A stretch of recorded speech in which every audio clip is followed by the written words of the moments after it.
Hello, everyone. I'm Jim Garrison. I want to welcome you to this session of Humanity Rising as we begin day 3 of a 4-day program looking at the challenges of democracy in the United States. I want to deepen the reflection that I started yesterday about the hold that the military-industrial complex has on this country, because I think it is one of the greatest reasons for the crisis of democracy in the United States. And I just want to note something about the State of the Union address 2 nights ago, Tuesday night. There was heckling. There were various antics by various Republicans as President Biden was speaking. The one moment when everyone rose in simultaneous standing ovation, and Kamala Harris and Kevin McCarthy and Chuck Schumer and Mitch McConnell and Nancy Pelosi and Margaret Taylor Greene all stood as one, was when Joe Biden talked about escalating the war in Ukraine against Russia. And again, when he talked about taking on China and the escalating conflict that the United States has with the 2 other superpowers in the world. And everybody stood as one without a single challenging voice. And as I watched the news yesterday, all the commentary on MSNBC and CNN and Fox News, no challenging voices around the United States and its posture of going to war. And it's worth noting that since 1990, the United States has waged war in over 9 countries. The greatest cause of refugees in the world is because of US wars. And now at a moment when the greatest crisis, possibly in human history, the crisis of climate change and the fact that our ecology is erupting right under our feet, and we need each other as never before to collaborate with Russia, with China, with the other countries about dealing with an increasingly turbulent ecology that is savaging all of us. We're choosing to go to war. And so I'm wanting to challenge all of us as Americans today who are on this program to talk about this. Because whatever we're going to talk about in terms of the 24 election is going to be overcome by this momentum toward war. Because we're now in the most dangerous moment we've ever been in as a country, as a world, at least since the Cuban Missile Crisis of 1962. Because the Russians are not going to back down. The Americans don't appear to be willing to back down. We're fomenting conflict with China. Why? The only conclusion of this scenario, very important issue, is nuclear. You have time just to turn on your computer and dial in to the meeting.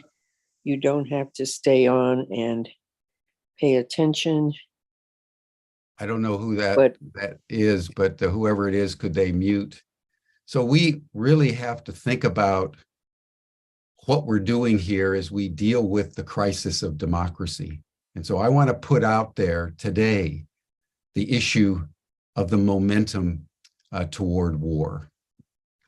And I know that there's other agenda items, but given the urgency and the unanimity of the March for War, we need to take this in, and we need to talk about it as Americans, because we're the ones that are fomenting it. Before we dive into our program, let us just pause. I know some of the issues that we take up on Humanity Rising are tough to handle.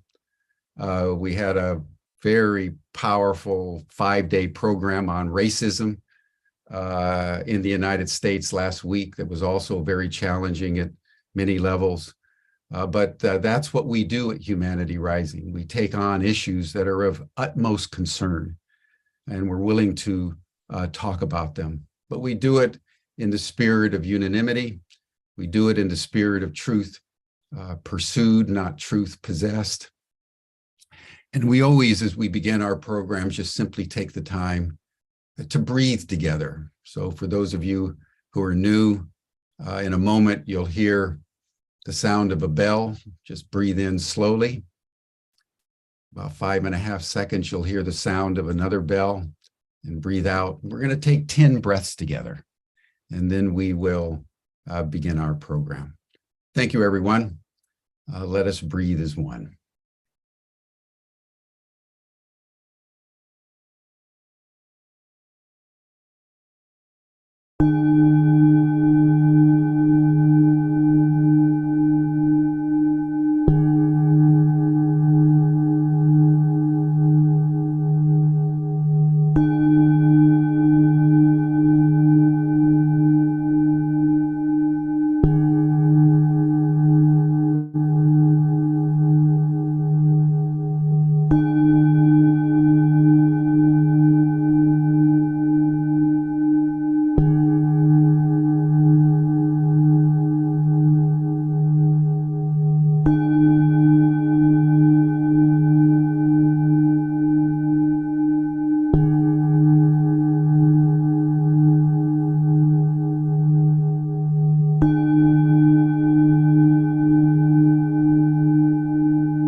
Thank you, everyone. It's good to breathe as one. It's now my pleasure to introduce two very good friends, George Caponelli, the founder of Age Nation, and John Steiner and Margot King, who I've known for decades and are networkers par excellence and passionate about preserving democracy in the United States and around the world. They have convened a number of programs on the challenge of democracy, particularly in the United States, as we have taken on the challenge of essentially an attempted coup by Donald Trump and the Republican Party, and now the subversion of war. So George Caponelli, John Steiner, I want to welcome you to the program and turn the proceedings over to you. I know I've been a little stark this morning, but these are issues that we need to deal with if we're going to deal with the viability of democracy in the United States. Thanks, Jim. Thanks very much. Welcome, everyone, to day 3 of the Democracy Governance Dialogues. As you know, this series is designed to introduce people who are doing extraordinary things on the front lines, on the ground, and behind the scenes to do their best to help us save our democracy. In many ways, I do want to just address Jim's opening. It was stark. I do honor his passion and his deep commitment to creating peace in the world and to doing everything that we can to focus our energies and our efforts on really the most high priority things that we face. And climate disaster is certainly one of those. I don't agree with everything Jim has said. While I certainly hold the US accountable for a number of sins and crimes against humanity in many ways, I do not think that they are the only bad actors. And if we are going to come to the table and find peace, then I think Russia and China and some of the other errant partners in the world also need to demonstrate some different things. If they're not at war with us with weapons, they're at war with cyber, they're at war in economics. So we have to change the consciousness of the planet. And that does not just mean the US from my perspective. That's all I'll say, but I do really honor Jim's commitment to peace in the world and our focus on the right things instead of the catastrophes that are going on. Regarding democracy and governance, I think we're conducting our own struggle here in the United States. And I think that John Lewis was really remarkable when he said, democracy is not a state, it is an act, and each generation must do its part to help build what we call the beloved community, a nation and a society at peace with itself, and in that way, at peace with the world. We've had a couple of wonderful programs, and if you missed Tuesday or yesterday, please tune in. Yesterday was a tutorial on what we as citizens can do and what some citizens are doing. Spectacular. And on Monday, it was another remarkable conversation. So please join us. Join us again tomorrow. And remember as you listen today that I believe we are in a time of extremis. And that we need to do all that we can to rescue the ship called democracy, for without it, we will not make this passage. With that, John, please introduce our guests and let's get rolling, shall we? Harvey, Wendy, and Ray, would you all come on as we do some brief introductions and then get started?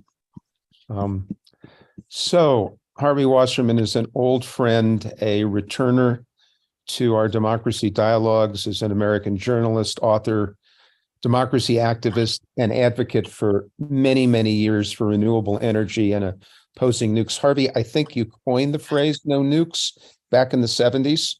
Well, I helped. I was the first one to type it. All right. He's also a wonderful American historian, and we commend and refer you all to his most recent book, The People's History of the U.S. People's Spiral of U.S. History. Thank you, sir.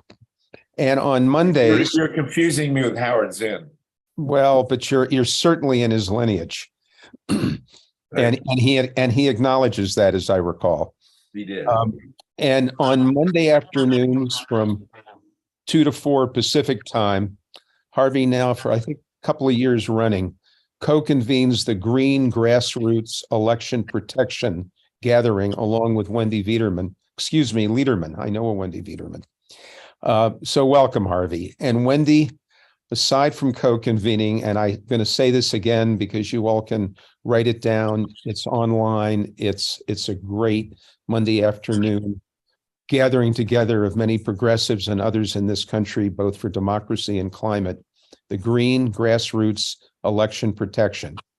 Wendy is an environmentalist, a social justice activist, and a women's activist living and working in Florida, which is really now the heart of the authoritarian DeSantis playbook, which she can tell us more about.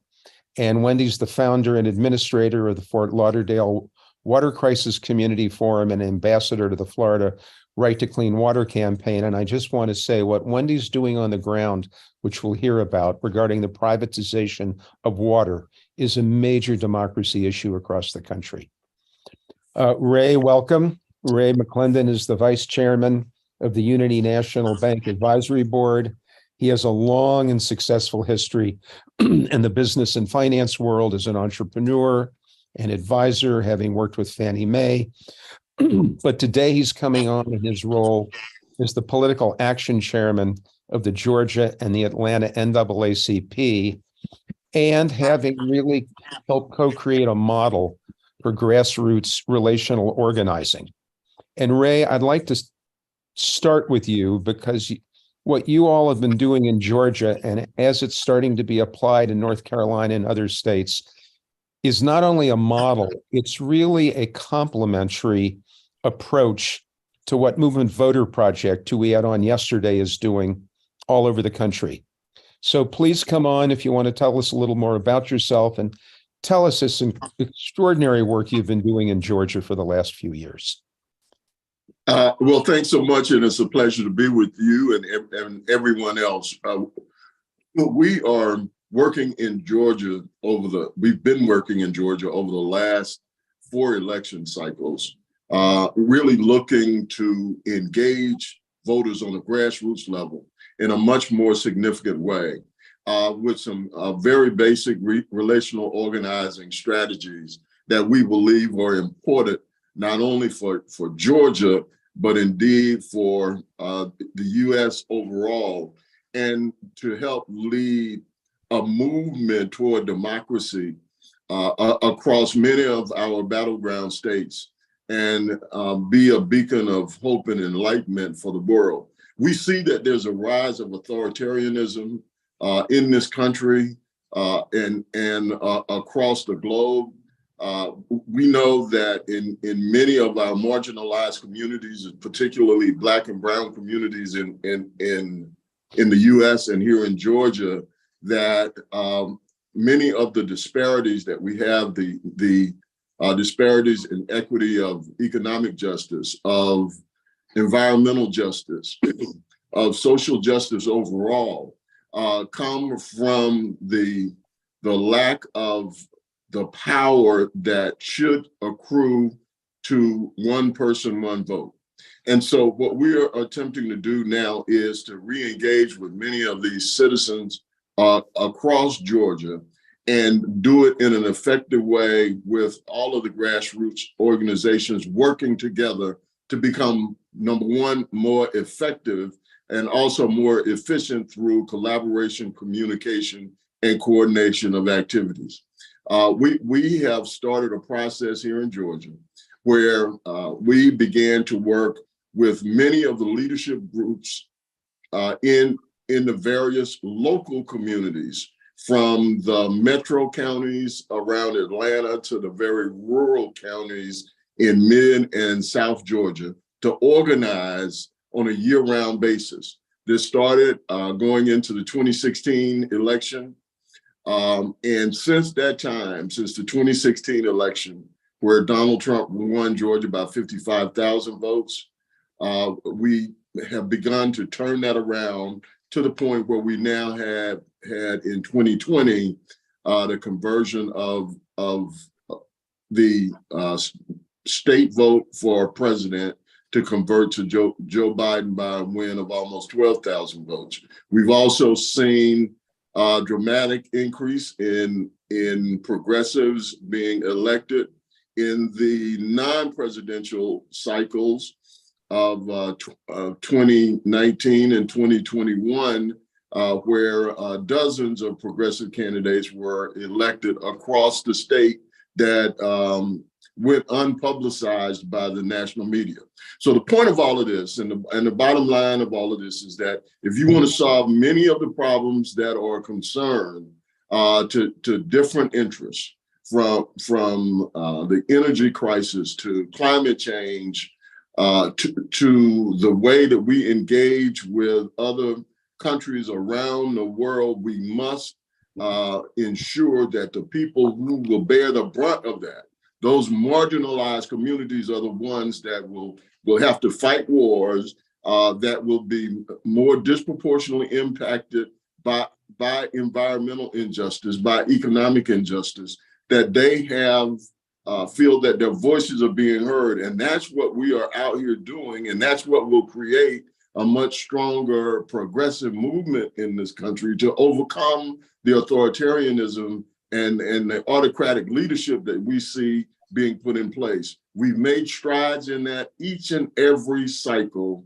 and we need to continue to do that, not only in Georgia, but across many battleground states. And we can do it because we know that in each one of these states, there are many of the same elements of leadership. The only difference is they have not been organized to come together and work on a collaborative front in order to address those who would undermine democracy. That's our challenge, that's our goal, and that's where we're starting in 2023. Ray, let me just do a quick follow. Excuse me, George. Let me do a quick follow up, Ray. List, if you would, because have been incredibly moved by this, the different leadership organizations that are often statewide, somewhat national, but you're looking to bring them together at the local level. If you could list there are almost a half dozen basic ones in Georgia we've heard you talk about. Well, in Georgia, as an example, we of course have the NAACP, which is the oldest civil rights organization in the country. We also work along with more currently organized organizations like Black Voters Matter. We work with one of the strongest leadership groups in the Black community, of course, are churches. The faith-based organizations are part of our collaboration. And another group are the fraternities and sororities that we call the Divine Nine. Those fraternities and sorority leaders are the leaders in many of the local communities across the state. Another group are the Prince Hall Masons and the Eastern Stars.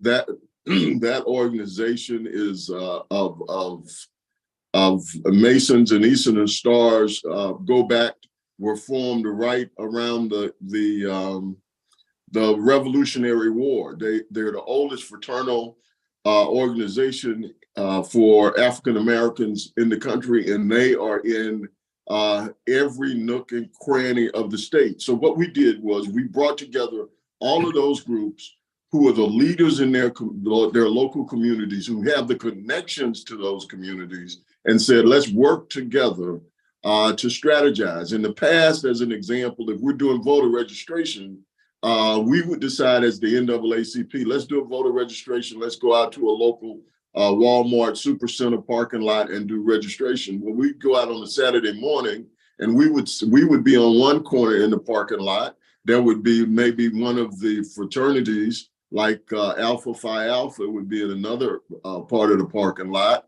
And then maybe one of the sororities like Delta Sigma Theta would be in another one. And we'd all be competing for about 15 or 20 voter registrations for that day. What we found was that it was important for us to be strategic about our deployment of resources, communicate with one another, and say, let's deploy to a number of different areas. So that's one just basic example. And there are many more like that where we began to understand what each organization's highest and best uses, if you will, are, and how they can engage on a local level and say, you do what you do best, and then we will augment and support one another in those efforts. That is what made the difference in Georgia, where we got out of our silos, coordinated activities, set ego to the side, and it made a huge difference. Thank you very much, Ray. Harvey, how does that apply from your perspective to the progressive movement? I mean, how do you see that happening, that kind of coordination and prioritization to lead us to more effective results? Well, I want to start by making sure everybody knows that Ray is one of the great heroes in recent American electoral politics. He is a co-founder of what became known as the Georgia Miracle, now the Georgia Way, that when he combined with Andrea Miller at the Center for Common Ground, they put in place a grassroots strategy that did something as a historian, I thought I would never hear, which is that they elected to the United States Senate from the state of Georgia, a black man and a Jewish guy. How they managed to do that in Georgia is one of the true miracles of our time. But Ray has had a unique comprehension of the need to go to grassroots organizing, and we have a building coalition over the next year and a half, so we have time to do it, for tentatively called the Alliance for Grassroots Democracy, to shift as much campaign funding to grassroots organizing and away from media buys by progressives as possible. The question we have to ask ourselves is, if you got $20,000, you want to buy 60 seconds of TV time, or put 1,000 canvassers in the field at $20 an hour? I mean, that's where Ray has guided us, and we are compiling the pieces. On our Zoom call, Monday, we actually heard from Joe Stein, a former presidential candidate from the Green Party, about terrible, really illegitimate pressure being put by the Federal Elections Commission against third-party organizing and grassroots organizing. She has been personally fined by the FEC for $175,000 for money spent on the 2016 grassroots campaigns. This is something we got to watch for. But Ray and John Steiner and Wendy and others, and you see behind me people voting in Florida, we need to shift the progressive resources in this country away from media buys, away from media campaigning, and to grassroots relational organizing with democracy centers and people knocking on doors and holding public events. The grip on the media in terms of what's left of our democracy has got to be broken. And so that's what we do. People should please join us on Mondays, as John has said, 2 to 4 p.m. Pacific time. Write me directly, solartopia@gmail. That's solartopia@gmail. I'll send you a free PDF of my People's Spiral of U.S. History, and join us in this. This is a sister gathering to what you guys do. And we have, unlike, usually we're like breathlessly at the last minute trying to get this done, but we have a year and a half now to the 24 election, which is, of course, an apocalyptic election. We're seeing it where Wendy is in Florida, really actual hardcore fascism. And, between Ron DeSantis and Donald Trump, both of them down there in a state I truly love. I spent many years on the foundation to save the Everglades. This is serious danger. And as I think Jim correctly pointed out, militarism is a big piece of it. I am particularly concerned, as I have been, this is my 50th year since we typed out no nukes, with the shutdown, desperately needed shutdown of the nuclear power industry, which I think is actually a greater threat to human survival than nuclear weapons. Nuclear weapons, somebody's got to choose pretty much to fire them off. Nuclear power plants go off on their own, as we've found. And one thing that's occurred, which people need to take notice of, is these earthquakes in Turkey and Iran, Iraq, Syria, that region of the world. So far, according to the New York Times today, 16,000 people have died. But I will tell you, if those earthquakes had been hitting in Central California, they would have taken down the 2 reactors at Diablo Canyon and sent a radioactive cloud all first straight into Los Angeles, where I am right now, but then all over California. And instead of 16,000 dead, you'd be talking about, hundreds of thousands, and incomprehensible ecological and economic damage from which California and the country would never recover. And one of the dimensions of the war in Ukraine, of course, is the 15 atomic reactors there, that it's a miracle to have one of them hasn't blown already. We've seen Zaporizhia, which has 6 reactors being handed back and forth between the Russians and Ukrainians. It's the ultimate nightmare. Our missiles are flying all over the place. It's a miracle that those reactors have not blown up.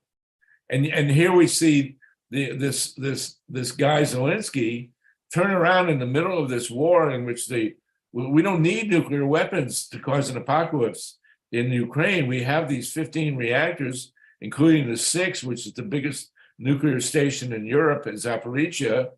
And he's talking about building more atomic reactors. It's utterly insane. And I will say this, and I need people to take this seriously. The issue is not nuclear power. The issue is the atomic reactors themselves. The United States is not going to build more big reactors. The last 2 are more or less coming online in Georgia. They were originally supposed to cost $15 billion. They're now at $34 billion. They were supposed to be open 5-6 years ago. They're still not open. But God forbid, we have 92 reactors in this country. Each one of them is its own issue. We are not talking, vaguely and generally about atomic energy. What we're talking about is 92 decrepit machines averaging 40 years of age, which any one of them can go off at any time. And so it is our desperate mission to shut these reactors as quickly as possible. Thankfully, in one of the great technological miracles of human history, a solar, wind, battery technology, which we're trying to switch from lithium to sodium, which will be a big deal, and LED lighting and efficiency, which have completely changed the energy usage picture in this country. They have succeeded beyond all expectation. When we first started talking about a solar utopia at a conference in Amherst, Massachusetts in 1975, we envisioned a world based on wind and solar. Batteries weren't really much of the conversation that they've come on, and LED lighting nobody had heard of. But so in all 4 of these critical fields, vast success has been made beyond our fondest projections back in '75, and we know without the shadow of a doubt that the entire Earth could be powered. All of human civilization could and should be powered with renewable energy, with batteries and efficiency at a fraction of the cost, creating millions of jobs from the fossil nuclear industry that is leading us into war. I mean, this war in Ukraine is an energy war. It's about gas and oil and these nuclear plants. And if we were based in renewables in this region of the country, this war would not be happening. None of these wars would be happening. Afghanistan was an energy war, so to end war, as Jim has so eloquently pleaded, we need to convert to renewable energy. It's the only way we can save the ecology. It's the only way we can avoid future wars and protect human health. So, when we talk about war, we need to talk about energy. First and foremost, the atomic reactors, which are absolutely terrifying. Living in Los Angeles, the number one threat to our health and safety, and I have children and grandchildren here, is the continued operation of the 2 reactors at Diablo Canyon. And those of you listening around the country, each of you has a reactor or 2 nearby, and they all need to shut down. And it is not an abstract argument. It has to do with the nuts and bolts now of I don't know how many of you are driving a 40-year-old car, but these are 92 40-year-old atomic reactors, and they are the number one threat to our future, both ecologically and in straight on human health issues. So that's it for me for the moment. Wendy has joined our grassroots movement. She's in Florida and a great resource. And I assume you're going to turn it over to her, right, John? Wendy, we're turning it over to you. tell us a little bit to start with, and then we'll turn this into a conversation. What's it like to be really in the most authoritarian fascist state in the country? I mean, you're at ground zero. And then briefly, how these privatization wars are such an element of our preserving and protecting democracy.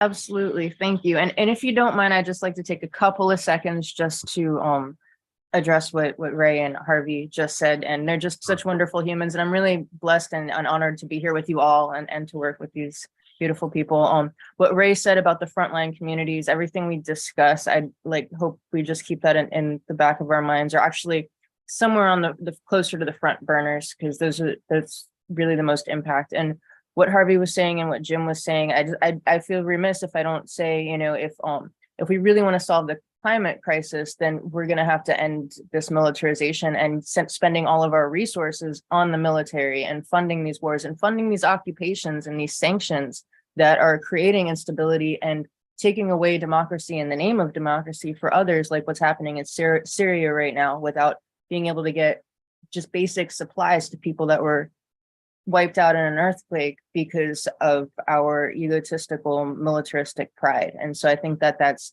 at the heart of everything, and it's not fun to talk about, but it is necessary, and I'd be remiss if I didn't say so. So thank you for allowing that platform.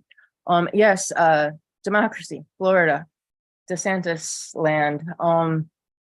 So I have been watching a lot of people have moved here in the last couple of years. I think a lot of it had to do with we have less mandates for vaccinations, and that's people are on different sides with that, but there's definitely, again, it's an ego puffing. I think there's a lot of emotive thinking that's been happening really since Trump was elected, and then a whole cancel culture began, and communication broke down from either sides. And we have to remember that the status quo is, two parties. If it wasn't that, we would have more progressives and Jill Stein wouldn't be being attacked and all that. So what happened in the last election was that the Democratic Party in Florida was completely derelict. I mean, that really allowed for this red takeover to happen here. And we're seeing more in action from the Democratic Party than I can't explain. And we finally had the chair step down. A dear friend of mine, it was the chair of the Progressive Caucus, the state Progressive Caucus, and she stepped down because after calling for the resignation of Manny Diaz, who was heading the Democratic Party, and he wouldn't step down, because there was no mobilization of voters. Everything Ray was talking about, what Harvey was talking about, going out, speaking to the people, learning the language. There's a ton of Spanish speaking people here, and the Republicans and the other side is really good at pretending like they care and listening and playing off people's fears and hopes and listening, and they do it. They promise with one hand while they're taking away with the other. But because people are engaged and spoken to and heard, then they emotively believe that someone's on their side. And so now after the stepping down of Manny Diaz, my friend Carolina, who's full progressive, she's running for state chair. And of course, she is being excluded from the state chair of the Democratic Party. And she's being excluded from any platform and presentation, of course, because she represents the things that are actually good for the people, that will divert from the war machine or, just the corporate machine, and bring the resources back to the people, bring the resources back to the relational organizing that will provide better housing. We're in a housing crisis, food shortages. I mean, you name it. I mean, the definition of fascism is the merger of corporate and state power. So again, that's where the privatization comes in. And again, we have to, I feel like we have to kind of I don't want to say get past the left-right thing, because there's obviously some major divides here, but I think the divides are getting worse because we're only seeing the divides. And instead of recognizing that, we, no matter what administration, we're still getting marched off to war and all these bad investments. But the privatization, the water privatization in Fort Lauderdale, we have an openly gay Democratic mayor, and he just sold the water rights away for 30 years of 7 cities that are attached to our water supply for a 25% investment on a $666 million deal. and they're allowed to put disinfectants in the water that they know poison people, but the EPA doesn't properly regulate them, and that's happening in 1/5 of American cities. I mean, just the fact that these things are allowed to happen just shows the disease that is in our culture, where our values are just upside down. And the fact that we're going to have 140% rate hikes minimum. People are writing me because I have the water forum that I started when we had a sewage crisis of 300 million gallons of raw sewage in the rivers 3 years ago, and it was allowed to just sit there. And so the same governance now just sold out our drinking water rights to an Israeli nationalized company. And I have people writing to me because they're afraid they're not going to be able to keep their house up to code when they can't afford their water. And that's the state of America. That's the state of Florida right now. We have Bolsonaro hanging out, applying for visas everywhere. And I could go on and I'll get all over the board, but I think it's true, bringing it back to what Ray is doing and what Harvey and I are attempting to do. And again, I'm just blessed and honored to be with them, where it's about getting out and talking to your neighbors, finding the commonalities. I will say the water forum that I started, my one rule is that it's nonpartisan. Like on my personal page, I'll put all kinds of things, but the only time I ever have any kind of squabble, and I mean, it's pretty much like automated, I don't want to say automated, but it's self-regulating to where I don't have to go on every day because I'm not worried, that people are infighting. And when it happens, it's squashed quickly because we've developed after 3 years a mutual respect for each other, that we're all here for water issues. And we're all here. We all have the same needs as humans, and we all can work together if we focus on that and recognize the humanity in each other. And I would just like to quickly, if it's okay, you mentioned the Right to Clean Water initiative we have, because ballot amendments are such a powerful tool for the people, because they're an inalienable right that goes into the Constitution, whether it's the state constitution, basically, for ballot amendments. But the legislature can't come in and preempt it or take it away when representatives go rogue. And so we do have a ballot amendment that we're working on. We're actually trying to get enough signatures for a constitutional review by March. It's called the Florida Right to Clean Water, and it would give people the right to hold the state liable if they're not enforcing the rules that are there, that they're just not getting enforced. So thank you very much. Wendy, thank you. I'd like to follow up, George, on something you asked Harvey, and Harvey, you've brought up.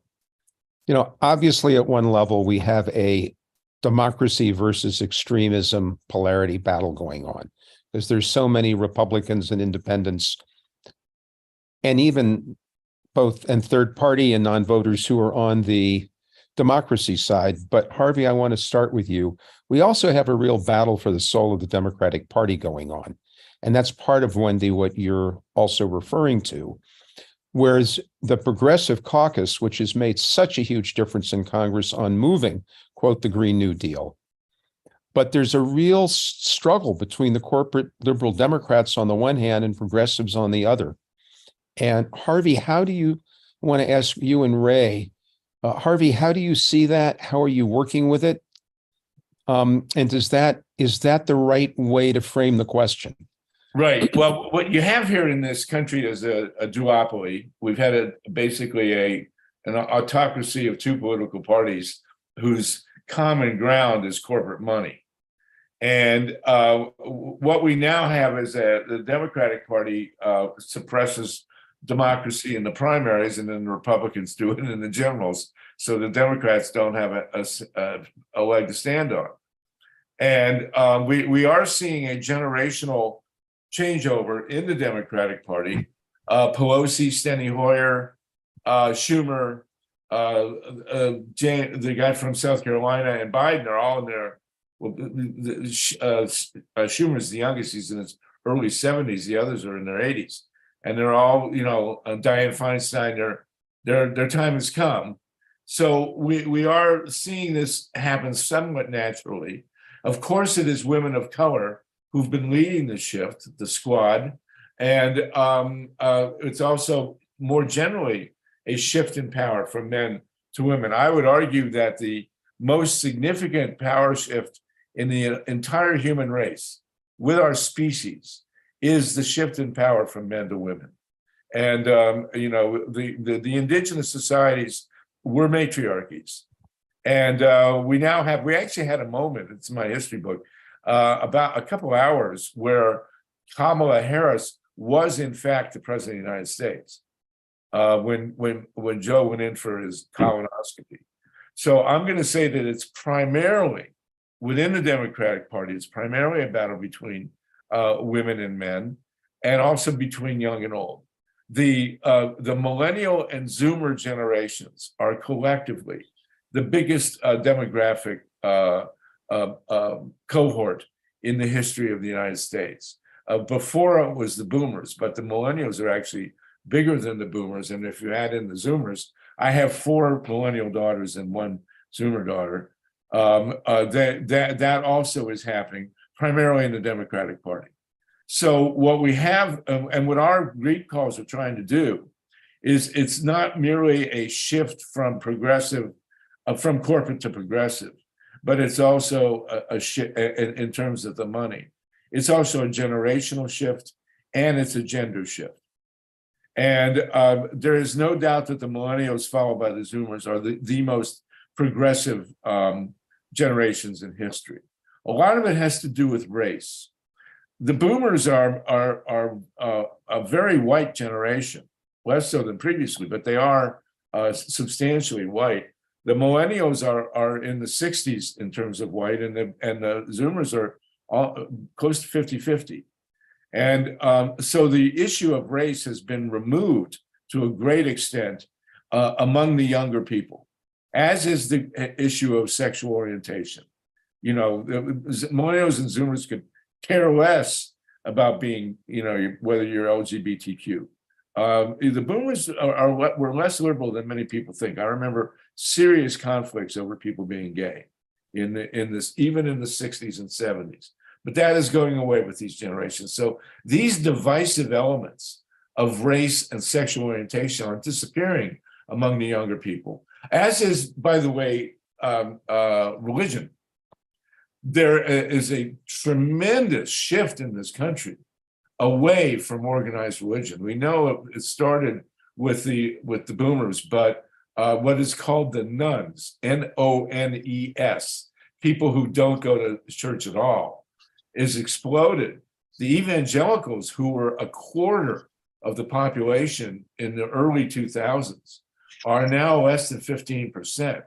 And the average age of the evangelicals is now pushing 60. So they lost an entire generation here. And of course, the church, unfortunately, has been a very reactionary force in American life. So this is all happening, and most of it, or much of it, is happening within the Democratic Party. And these shifts of generation, of gender, of sexual orientation, of race, are all headed in the left direction. And that is playing itself out in the Democratic Party, primarily. But I will note, of course, that the Republican Party is also shattering in many ways right before our eyes. So the two-party system, which has been the main bulwark of corporate domination, as Wendy has pointed out, fascism has a 5-word definition put forward by Mussolini: corporate control of the state. And that is the battle we face. The ultimate demon threatening human existence is the corporation. This legal artifact, which can do unlimited damage, is not itself a biological organism, and is immune from prosecution, basically, both economically and legally. As we've joked on our calls, we'll know that a corporation is a person when Texas executes one. And so it's really the power of the corporation and its ability to destroy the environment and to destroy social justice with no retribution whatsoever, and ultimately is the engine of economic injustice, because the corporation is designed perfectly to accumulate wealth in fewer and fewer hands. And so, and the fight within the Democratic Party, as the fight within the society as a whole, is a fight to release the stranglehold of the corporation. And it is the tumor that is blocking, destroying our human health and our ability to live on this planet, or with social justice. And that again, John, as you've mentioned, is pointing itself out in the Democratic Party. I want to note that whether it was the beginning of our program when Jim was both passionate and eloquent about the challenge that arises over the war and the American propensity to follow the industrial military complex, which is a truth. What you have just said, Harvey, which is indisputable on many levels. The same with you, Wendy. What I hear, however, is that whether we're talking about ending war and bringing about peace in the world, or whether we're talking about democracy, the same divisions, the same demonizations, the same separations of language and accusations take place. I do it myself, so I'm not accusing anyone of that.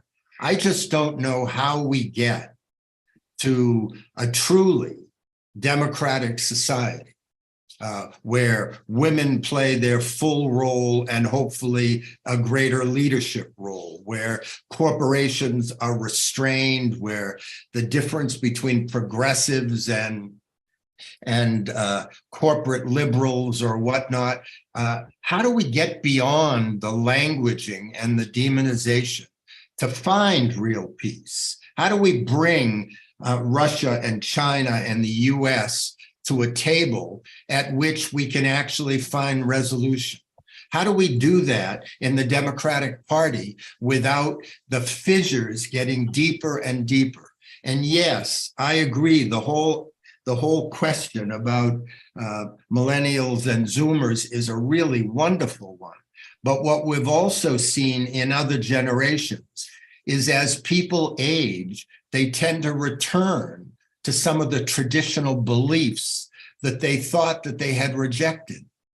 So it's just, we're in this conversation, and it's such a critical conversation. How do we get beyond the pointing of the fingers and the demonization to find what the priorities are that our world needs to act on so we can act on them in unity? I don't know. I'm asking you. George, that is great. Ray, let's turn it over to you because we know you need to leave. No, I don't. I want to just bring that up. Ray has to get off. All of us to talk about.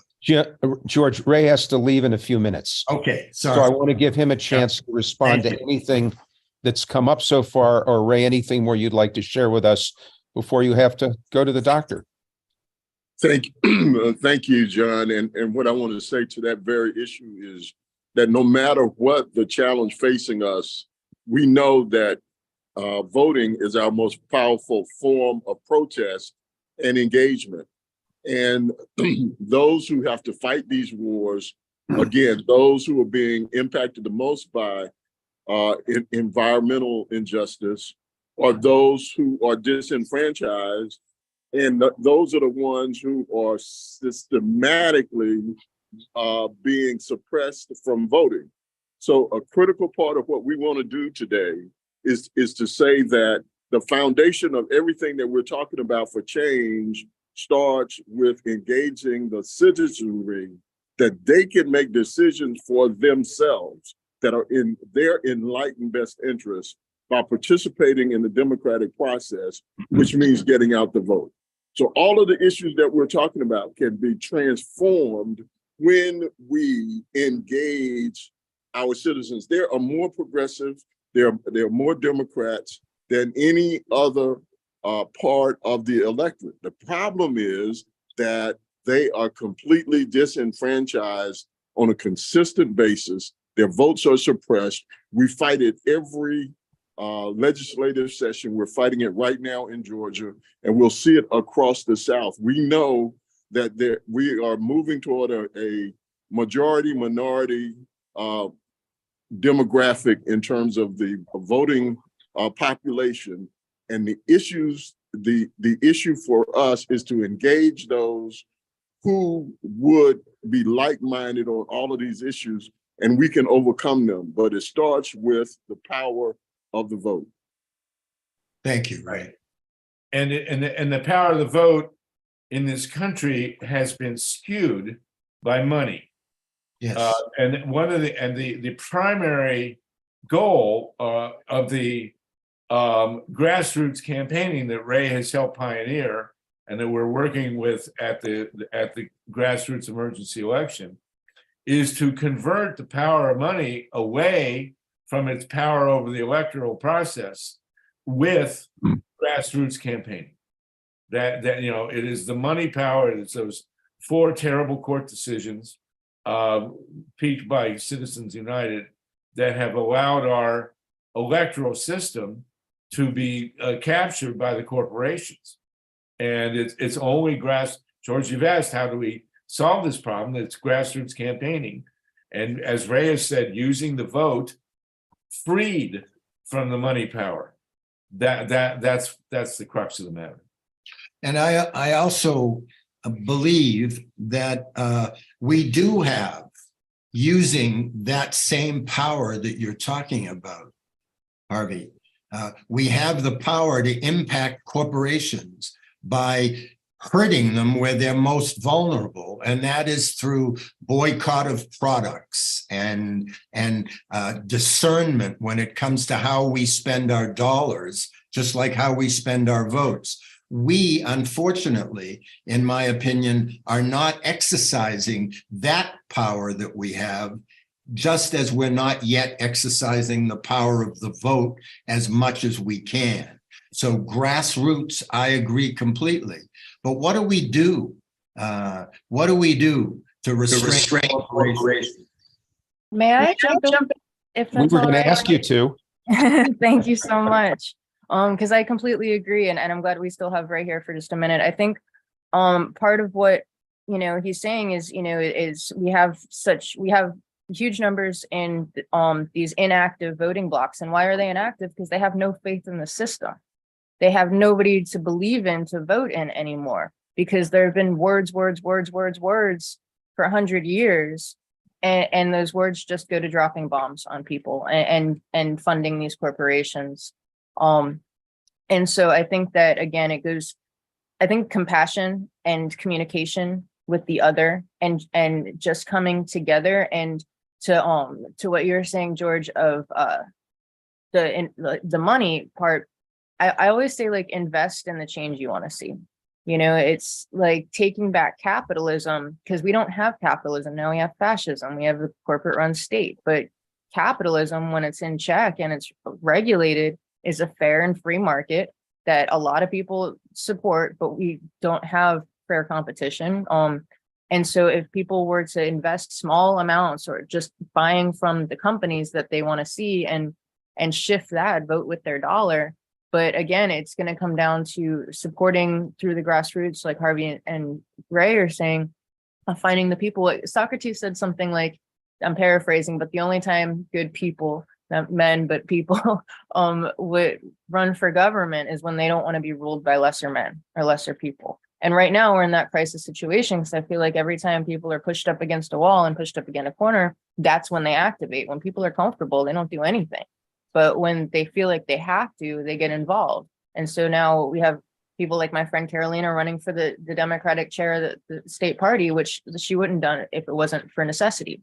And so it's taking these resources out of the machines and giving them to the people that are walking the walk and not just talking the talk, people that are like us, that have been living through service, and teaching people that service and gratitude for being able to serve is actually healthy for ourselves in a spiritual way, and just being a part and interconnected and keeping that, like Harvey's saying, maybe not organized religion, which he's very right about, because I mean, that's the root of a lot of wars and a lot of conflict and judgment and a lot of the dark energies that, and it's being co-opted. It's not necessarily the religion, it's the interpretations of it, but spirituality is always going to be around in one form or another. And I think it's that suppression of consciousness, and the war on consciousness is a kind of an elephant in the room. So, being like with Jim, who brought up the things that we don't want to talk about, and addressing them, but in a way where we're not panicking and freaking people out and being aggressive and reactionary and volatile, and just addressing and speaking, I think is going to be the first step, because how are you going to be a person of action if you're ignoring the things that you don't want to make people uncomfortable? So it's getting comfortable with being uncomfortable and standing up and having some sort of spiritual transcendence to be okay with or not okay, but to be able to persevere through this realm and this existence, to fight the fights we have to fight, but not even thinking of it as a fight, just our walk. It's the walk we have to do. Thank you. Let me point out some, if I can, you all right? Some amazing dynamics that have arisen in the capitalist sector. It turns out that in energy and in food, what's good for the environment turns out to be good for capitalist venture. If you look at the economics of solar, of wind, of battery storage and other forms of storage, and LED efficiency, they are all the winners in a free market economy. If we had zero subsidies, zero government intervention in the energy field, all the reactors would shut, the fossil fuel industry would go down, and renewables would just completely take over. That is something that we couldn't have said a few years ago, but it's a technological reality that these technologies, which are good for our Mother Earth, turn out to be good for capitalism. It's also true in food. The first decision we made when I moved to a hippie commune in 1968 was to not put chemicals on the garden. We really didn't know what we were doing, frankly. But there was this Rodale book, and they talked about organic gardening. And if you look at the economics now of organic gardening, it's phenomenal. And monoculture and the pesticides and herbicides, they are bad for business and bad for. So there seems to be a dynamic with our Mother Earth that promotes stuff that we thought was marginal in the core capitalist field. I am more than happy to argue in any debate on energy that all government intervention should go away. If the nuclear power plants were forced to get insurance, which they don't have, every one of them would shut down immediately. Forget about our picketing and all that stuff. None of the corporations would run them. There is another parallel thing which we haven't talked about, but I can't resist, and that is drugs, and specifically marijuana and psychedelics. Marijuana, as it turns out, the legalization of marijuana, as we always argued, is an enormously profitable business, and it creates a tremendous number of jobs that have been created through legalization, which we've been fighting for 50 years. And, it was always a hippie issue and blah, blah, blah. It's a multi-billion-dollar industry, marijuana, as we knew it would be, and legalized first in Colorado, John, as you know. The only major surprise with the legalization of pot is that 40% of the business turns out to be edibles. Who knew? But nonetheless, there you go. And then following up on psychedelics, and psychedelics became a major bad guy when Tim Leary started telling everybody to tune in, turn on, drop out. And I will have to say, I've met Tim Leary a few times. He's really an amazing guy. But the telling everybody to use LSD was maybe not such a responsible thing to do. But and I'm going to strongly recommend everybody look at the book and the 4-part Netflix series called How to Change Your Mind. And you will see that psychedelics, which are derivative of mushrooms, which were part of the indigenous culture, Sandoz set out to do psychedelics with LSD with a very specific goal, which was to treat postpartum depression. The guy who discovered LSD-25, Albert Hoffman, very specifically looking for an antidepressant. And LSD has had its up and down history, but we're now in a situation where psychedelics are about to completely revolutionize psychotherapy. And the whole, I write for a scientific magazine called Hustler, which many of you may not like, but they do print my stuff. And I did an interview with the godfather of microdosing, Jim Fadiman, and using tiny doses of psychedelics is in the process of completely revolutionizing the field of psychotherapy. And this is a big deal. And it is definitely part of the change of the mindset. Anybody who's ever taken LSD, and I took way too much in the 60s, but nonetheless, we had no idea what we were doing. Some of us got through it, some of us didn't. But the power of these substances, and you really, again, how to change your mind, I'll put it in the chat. This also needs to be looked at in terms of a holistic transformation of our society. So there you go. So you see, Harvey, what you do and what you do always eloquently, and what you've been doing, Wendy, as well, and obviously Ray before he left, is we're talking about solutions, and we're talking about ways that we can connect with each other. And we're using fact-based information. Now, that doesn't always convince those that are opposed to change. But the more this kind of communication, whether it's on psychedelics or voting or water or whatever it happens to be, the more I think we stand a chance, because in some ways the arguments are irrefutable. And I think what we need to learn to do, which is what you said, Wendy, is the way we communicate with each other, the way that we don't demonize each other, gives us the opportunity at least to be heard. And in being heard, I think substantive change can really happen. And that applies in democracy. It troubles me when I see members of the same party who can't even converse with each other, whether on the left or the right or in the center, it doesn't matter. What we need to do is figure that out. I think that's what Jim is trying to do with his eloquence about coming to peace. And speaking of Jim, why don't we... George, let me just say one thing before we invite Jim back in. Sure. It's actually also remarkable how well the Progressive Caucus in Congress chose to negotiate behind the scenes with the liberals to come up with 3 or 4 of these extraordinary acts that, in spite of Sinema and Manchin, made it through. And so at one level, Harvey, you may want to address this, and Jim, we should bring you on anyway, how you see that. But the Democratic Party at a level is actually working pretty well. And as we know, they're our only game in town at the moment. So any quick, make it quick. And then Jim, you probably have a few things to say. I'll defer to Jim. Go ahead, Jim. Well, I think, John's making a good point. I would love to hear both of you on it, particularly Wendy, since you're in the middle of the Democratic Party there in Florida, and Harvey's been so active in the Democratic Party for some time.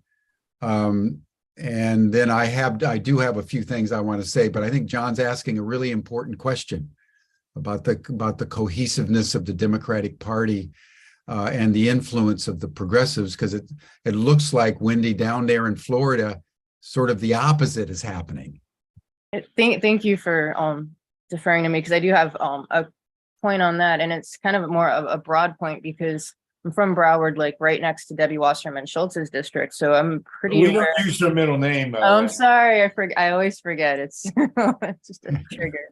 But Debbie Schultz. So she was chair of the DNC when they ripped off Bernie Sanders. I mean, not only with the California primaries, but they, like, a lot of people don't realize it because they want to demonize WikiLeaks that published the information for showing that she funneled the money from the DNC to Hillary's campaign a year before she even got the nomination.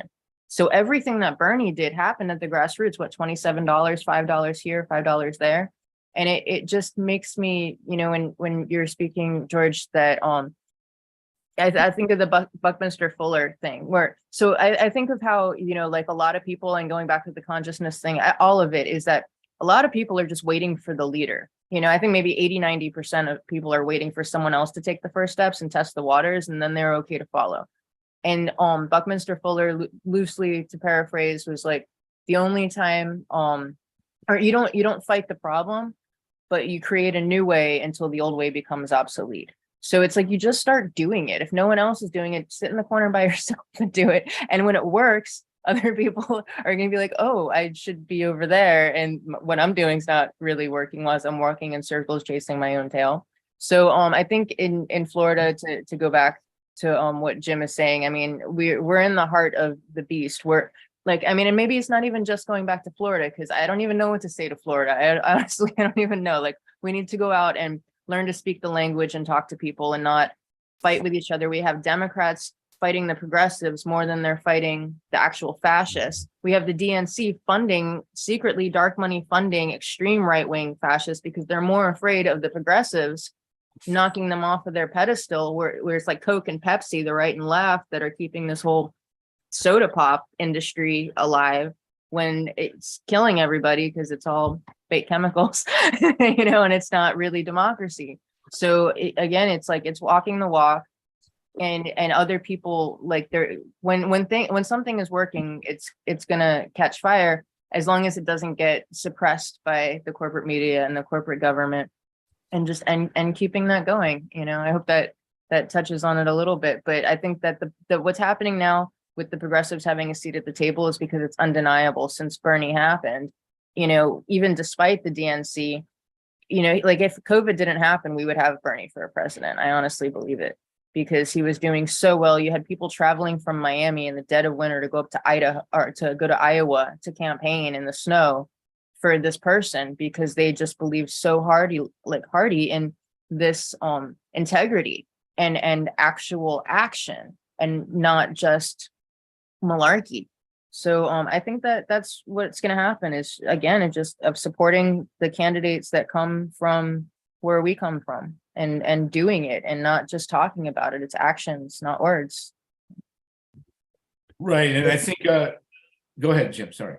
Yeah, I was just say, Harvey, you have a lot to say about that, because in previous programs, you've spoken quite a bit about sort of the subversion inside the Democratic Party that denied Bernie the nomination, and how that has really stultified the kind of integrity in the Democratic Party that would have actually won elections much more handily had they stood clearly for a progressive agenda, sort of like the Republicans and the Trumpists have stood very clearly, you know, for white supremacy, racism, sexism, and a variety of other things. The Republicans seem to be able to be more clear, more simply than the Democrats. Right. Well, but remember, the Democrats are divided and generationally in many ways, but primarily generationally. And the antidote to our problem in many ways is relational grassroots organizing and democracy centers, because these circumvent the money power that goes into the media. And social media has changed things quite a bit. There are a couple of movies that need to be watched, especially the one about Cambridge Analytica. This title escapes me now. But we have to understand the power of social media. As someone who can barely operate his cell phone, I need to be around my children and grandchildren to communicate. So the big shift, Jim, is, I think, in the Democratic Party, is generational. And, as boomers in the middle of the Vietnam War, we set out in the 60s and 70s to change two things in American society: to radicalize and revolutionize the culture, and to overthrow the empire, at least to stop the empire. And basically, we're one for two.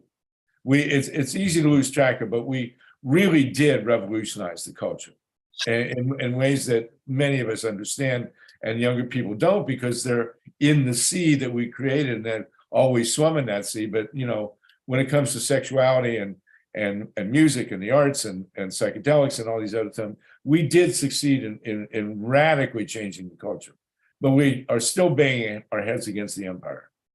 And that will have to be the millennials and Zoomers. And I think they understand it to a certain extent. But as you know, we are in a military economy. The military mentality carries over into energy and the environment. And we are chipping away. And weirdly enough, as I mentioned, in so many cases, we have the market on our side. And you know, Adam Smith, who wrote The Wealth of Nations and introduced the concepts and the glorification of the free market, was actually socially quite liberal. And nobody ever reads The Wealth of Nations, but in the first page, he says that basically powerful corporations and monopolies can overturn the whole system and turn the market from a positive into a negative. And that's what we're looking at here. And you know, that's what the generational overthrow has to be. And so to overthrow the money power, we have to go to the grassroots. And within the Democratic Party, we have to have this generational and gender-based change of power. We're certainly seeing women are definitely taking over. And there's no guarantee that women will be better, except I think they are. I think there is a guarantee that the women will be better. I say that with an extreme bias because I have 5 daughters and 8 granddaughters. So what can I tell you? But I am the Tevye of the anti-nuclear movement. But you know, I think historically, the power of women has been a far more benign influence. You look in the middle of the COVID, the countries run by women did substantially and measurably better than the countries run by men. And if you look at the last person who ran Germany and Europe, really, Angela Merkel, she made the decision to get off nuclear power. So, and it's been extremely successful, by the way. So, you know, these two, generational and gender, these two are the changes that will change over the Democratic Party, and I think give our species a lifeline. Obviously, women are far less warlike too. I mean, we've suffered through Maggie Thatcher and Indira Gandhi and a few others, but overall, I hate to put it this way, but it seems the prime enemy of the future of humanity might just be testosterone. But I say that as a 77-year-old, so I'm not an unbiased source. Well, you know, the point that you're making, and then what you were making earlier, Wendy, is something I'd like to return to, because, you know, my opening remarks about war, Harvey, your remarks about, you know, solar power and the nuclear industry, Wendy, your remarks about, you know, how this liberal progressive gay mayor would sell out the water for a $60 million 660. Yeah, 660 million. 666. 666. All what connects all these dots is corporate greed. Right. And whether it's the military industrial complex or big pharma or Citizen United, I think that the toxicity that permeates so much of the United States and other countries around the world is the primacy of the market fundamentalism or neoliberal capitalism. And unless we get a hold of that and begin systematically to eliminate it, many of the problems that we seek to remedy by grassroots organizing or whatever will be stultified simply because we're not able to challenge the primacy of essentially corporate greed, which has taken over, you know, essentially the government, both political parties, and reigns supreme. So I would love to hear, you know, your comments on that. Also you, John and George, because it seems to me that's ultimately the elephant in the room. Well, you got to remember one thing. In most cases, corporations hate the market. The primary goal of a corporation in business is to capture a market and kill competition. And Michael Moore pointed this out a while ago, actually. But certainly in energy and in food, the corporations, their primary goal is monoculture. Harvey, give an example on what they're trying to do with wind and solar in California and around the world. Well, and we just had rooftops. this amazing moment within the span of a couple of weeks. The so-called liberal governor of California, number one, waltzed in and we're not going to let him do it if we can, to extend the life of 2 nuclear plant reactors that are completely uncompetitive in the market. Both reactors at Diablo would shut immediately if they had to face actual market forces. And he waltzes in there after an agreement was cut in 2016 that he signed between the state, the utility, the utility regulators, the local governments, the environmental groups, everybody in the room signed off on an agreement in 2016 to phase out these 2 reactors. And then all of a sudden he comes in, totally countering market forces, and takes $1 billion in public money, plus another $1 billion in federal money to extend the life of these insanely dangerous nuclear reactors. And at the same time, he got the Public Utilities Commission to slash the net metering by which people with rooftop solar are compensated fairly for the electricity they put into the grid. He waltzes in and slashes those payments. 2 of the most anti-market, anti-human, pro-corporate shandas, for lack of a better word, that you can imagine. This is a liberal governor in California. And everywhere you look, whenever you look at corporations in business, they are trying to kill the market. Now, I'm not a big advocate of the market, but in some cases, here we are, and so the corporation, which is, again, the great curse of humankind, whenever it's in their interest, they will argue for the market. And then whenever they can, they will turn around and kill it. That's how it operates. It's the same with socialism. Capitalism is the ideology of capital. Communism was the ideology of the commune. Socialism is the ideology of society.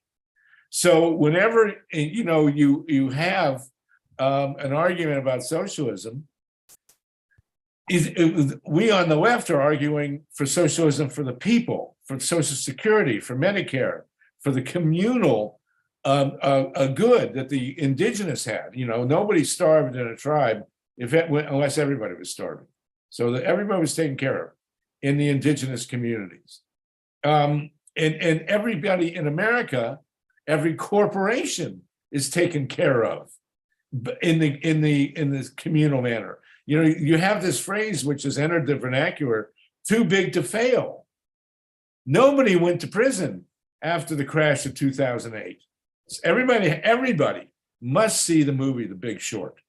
You have to see this film. I've seen it 3 or 4 times. And so what happens is when corporations, the great advocates of the market, fail, what's the first thing they do? They go to the government for money. But when individual people fail, they go on the street. So we have socialism for the rich and capitalism for the poor. And that was Martin Luther King and Noam Chomsky have both articulated that far better than I can. But that's the reality of the situation. And we have to deal with that. Right. I did love what Biden did in the State of the Union when he put the Republicans on the spot. And they said, oh, no. We're not going to cut Social Security and we're not going to cut Medicare. Rick Scott of Florida, who to me is unmentionable. I don't have language for Rick Scott for a family Zoom call. But, he has a very clear written plan, which is what Biden was referring to cut Medicare and Social Security. And all the other Republicans said, no. Biden was very clever at that. I thought that was very cool what he did. he did put them on the spot. And Biden, as the president, by the way, has gone, he's been horrible on the war and a few other issues, but he's been way to the left of what was expected of him. And that's only because the young people are pushing it. So there you go.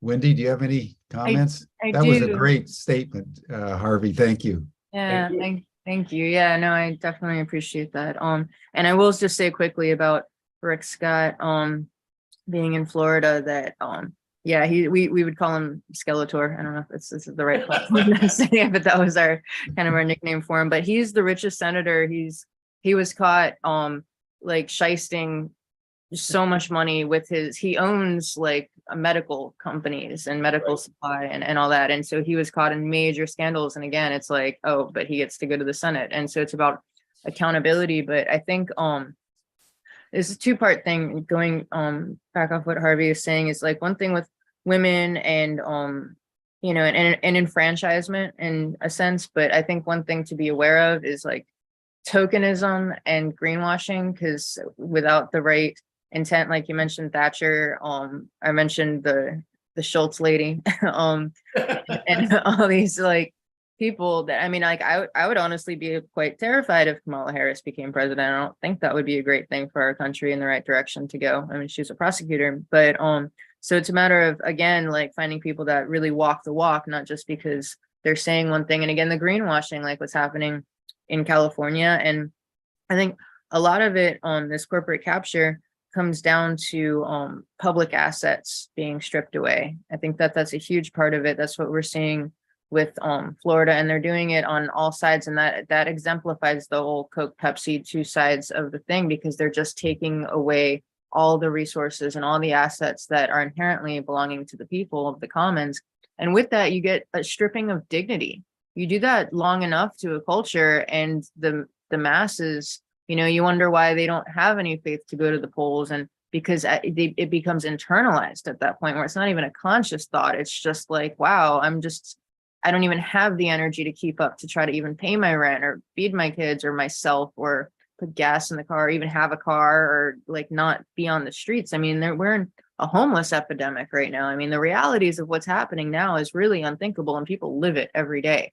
And again, that just comes down to the things that should be inherent to the people, our water, our drinking water. And this is happening. It's not just Fort Lauderdale people. It is happening everywhere. And I've been talking about this a lot. I was on Dennis Bernstein. I'll just boost his show because he puts out some really great information about these topics.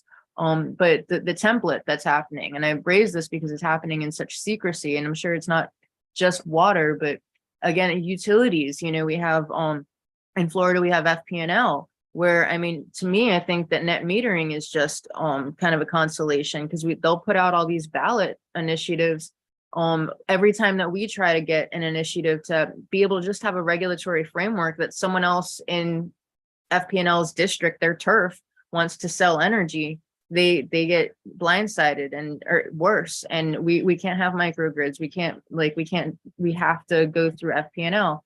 And that's because we have these regulatory commissions that decide for the people. Like, it's not the people deciding, it's these rogue secret agencies. It's the rogue representatives that run on one thing and run on another. So it's looking at the framework and how we leverage power and who's running what and who gets to actually have the vote. I mean, just as an example, in Florida, 2 nights ago, we had a city commission of 5 people, and they made 3 people had a quorum vote for, it was actually 8 municipalities, 7 cities and the port, of all their water for the next 30 years. 3 people got to decide.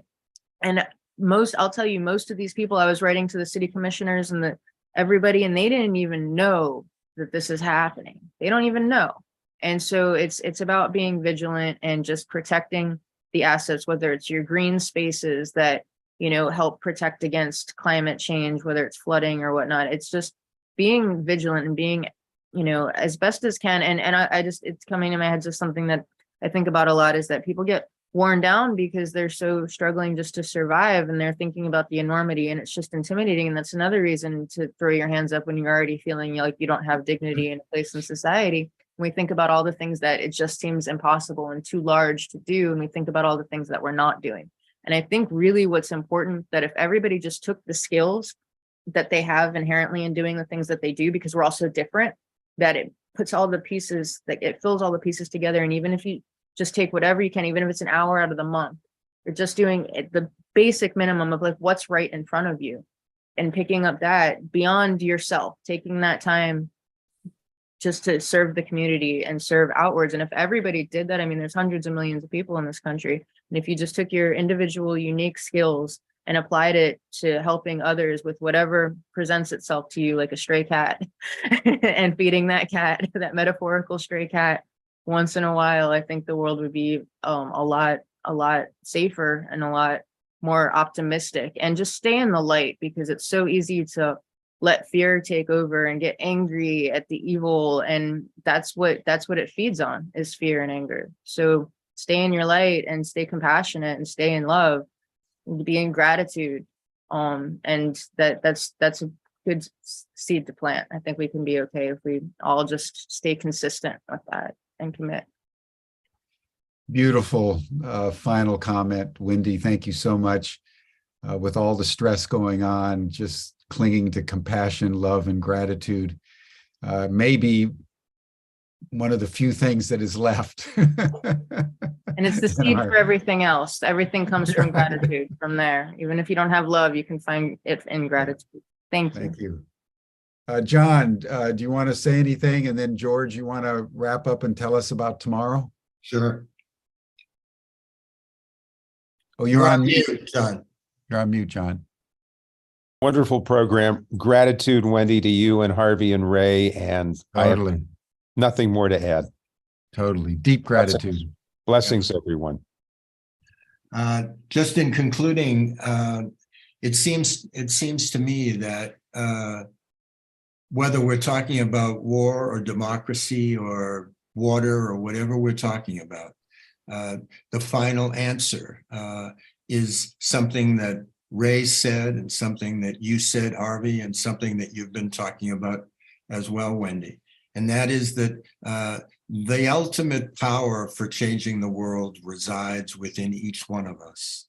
And if each one of us acts with care and compassion and discernment, and we focus on exercising what are called our inalienable rights, I call it the power of one, we can indeed change, whether it's in voting or voting with our dollars or protest or whatever it happens to be. If we use our rights and we use them consciously, and as Wendy said, we do what we can. There's an old Chinese expression that if everyone sweeps in front of their house, ultimately the whole street gets cleaned, you know? So let's focus on that as we move ahead. Tomorrow, another wonderful program. We have 3 remarkable individuals, one of whom is the co-founder of Indivisible. And we're going to look at democracy from another particular point of view. So I thank you all for being here. Look forward to tomorrow. And Jim, take us out. Thank you, George. Thank you, John, Harvey, and Wendy, and Ray. Thank you so much. This has been very illuminating today and very inspirational. And I think the way we ended up, Wendy, with you appealing for compassion and love and focus, and George, you appealing to each and every one of us to understand that all of our choices matter right now in every way. And that's it's going to take to keep the flame of democracy alive. So that brings us to a close. You're all welcome to the after session chat. You'll see the link in the chat box. We'll reconvene tomorrow for our 4th and final day on the challenge of democracy and governance in the United States. Thank you, everyone. Bye for now. Thank you.